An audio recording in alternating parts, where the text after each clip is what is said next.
ചമഞ്ഞൊരുക്കി രാവിലെ പോകാട്ടോ, കല്യാണത്തിന് വേണ്ടി പോകട്ടോ. ഒരു കല്യാണം എന്നൊക്കെ വെച്ചാൽ നമ്മളെ വിടുവോ, നമ്മളാരാ മക്കൾ, ഒരു ഫുഡ് അടിക്കാൻ കിട്ടുന്ന അവസരമല്ലേ. അങ്ങനെ മമ്മിയും പിക്കത് നേരെ പള്ളിയിലേക്ക് പോയിട്ട് മമ്മി അവിടെ പെണ്ണിൻ്റെ ചെറുക്കൻ്റെ ഭാവി പോയല്ലോ എന്ന് വിചാരിച്ച് ഇങ്ങനെ ഇരിക്കുക കേട്ടോ.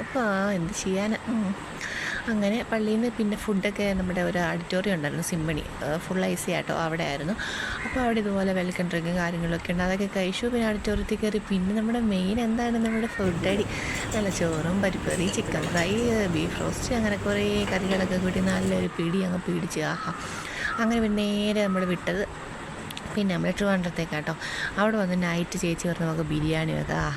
പിന്നെയും നല്ല എന്തോ ഒരു രസമായിരുന്നു എന്നറിയാമോ. അങ്ങനെ ഞാൻ നല്ലൊരു സൂപ്പർ ചിക്കൻ ബിരിയാണിയൊക്കെ അങ്ങോട്ട് തട്ടിക്കൂട്ടി കേട്ടോ. അത് കഴിഞ്ഞിട്ട് പിന്നെ എന്താണ്, നമ്മുടെ വെഡ്ഡിങ് ആനിവേഴ്സറി അല്ലായിരുന്നോ, അപ്പോൾ എന്താണ് നമ്മുടെ കേക്ക് കട്ട് ചെയ്തില്ലെങ്കിൽ അതൊരു മോശം കാര്യമല്ലേ.